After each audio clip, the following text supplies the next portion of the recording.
So what are some of the freedoms that you're going to lose because of joining the military that you would have actually had you stayed a civilian?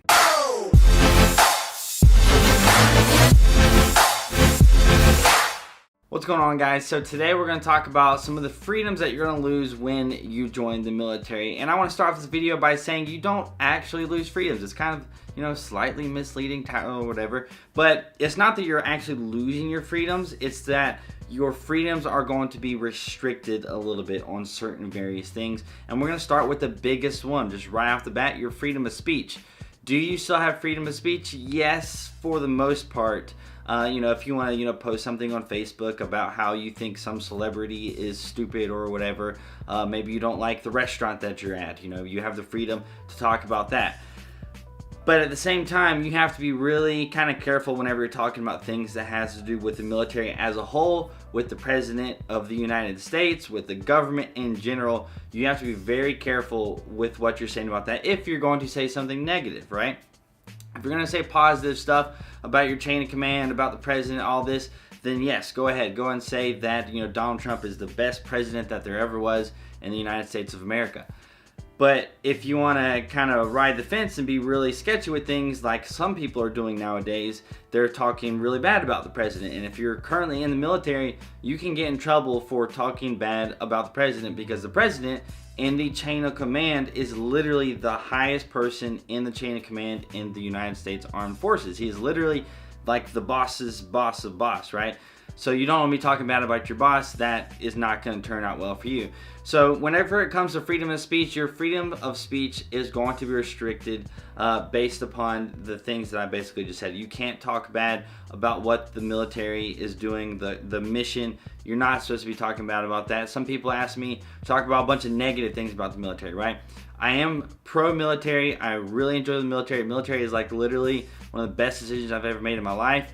But I am not going to talk about some of the things that you guys asked me to talk about, because if it could be construed a certain way, me being in the military still and having this, public platform or whatever, I need to be especially careful, honestly, with what I say, because my freedom of speech is not gone, but it's just, highly or much more scrutinized. The next thing that you're gonna lose your freedom on really is freedom of assembly, the right to protest and all this stuff, right? So, you can't, as a military personnel, just go and protest in any protest that you want to. You have to be, pretty selective with what you're actually choosing, and also you're not ever supposed to be in uniform whenever you're protesting. If you ever see somebody in uniform protesting, they're either not actually in the military and they're just kind of faking it like they are to try to get a reaction from the media or something, or they're doing the wrong thing and they should and probably will get in trouble for that. So you're going to lose some of those rights to protest, freedom of assembly, some of those various things. Again, it's not that you necessarily lose it, but it is going to be a little bit more limited than if you were still a civilian.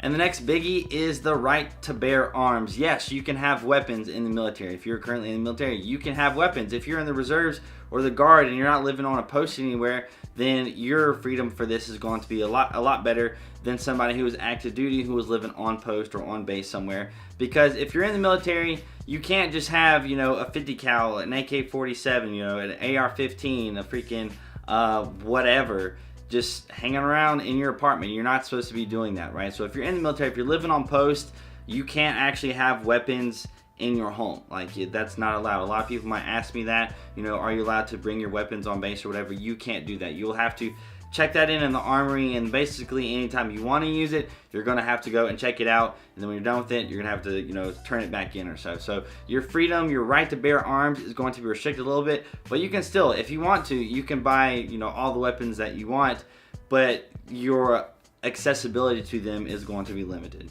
One of the other pretty big freedoms or rights that you're going to lose when joining the military is the search and seizure of your stuff, your apartment, your things, really. So if you're just a normal civilian, if the cops, the government, if they want to search your building, they're going to have to go and get a warrant for that, right? If you're in the military, you're in the barracks and there's something going on and your platoon sergeant's like, let me in to see your room, and they could just go through all of your stuff. So your right to not be searched, it's pretty much gone, right? If you're in the military, you are going to be searched, regularly, especially if you're going through training. They're going to be going through your things, looking through contraband and stuff like that. The next few things that I want to talk about aren't really big freedoms and whatnot that you're going to lose, but it's a few things that you're not going to have the freedom to do as a person in general, right? So if you're working just a normal job, you might have certain sick days that you can call off, and you might just be able to call in sick to work, and you might want to go on a vacation whenever you want to and plan out a vacation, and it's really up to you. You can call in those sick days, you can have those travel days, and you're going to be good to go. In the military, you don't have those freedoms, right? So if you have a sick day, you need to go to sick call, and you need to get some kind of profile for that if you're not going to work or something. Like, you have got to go through a process in order to basically get off work for being sick. If it's like super bad, then they might be like, okay, yeah, you're literally throwing up everywhere, just stay in the barracks today. That's going to be fine. But then as far as traveling and stuff goes, if you want to go on a vacation, you're going to have to request permission to get time off to actually go on vacation. You're going to have to use your leave days to go and do that. And if you don't have the leave days saved up, then you're not going to get to go. So in general, just some of the normal day-to-day, wanting to come and go as you please freedoms that you might normally have as a civilian, they're going to be pretty much gone in the military. You're obviously going to still have the freedom to come and do certain things, but in general, you're, a part of the military. You have a specific job that you have to do. You can't just ask off. You can't just go anywhere without telling people. It's just not the way it works in the military.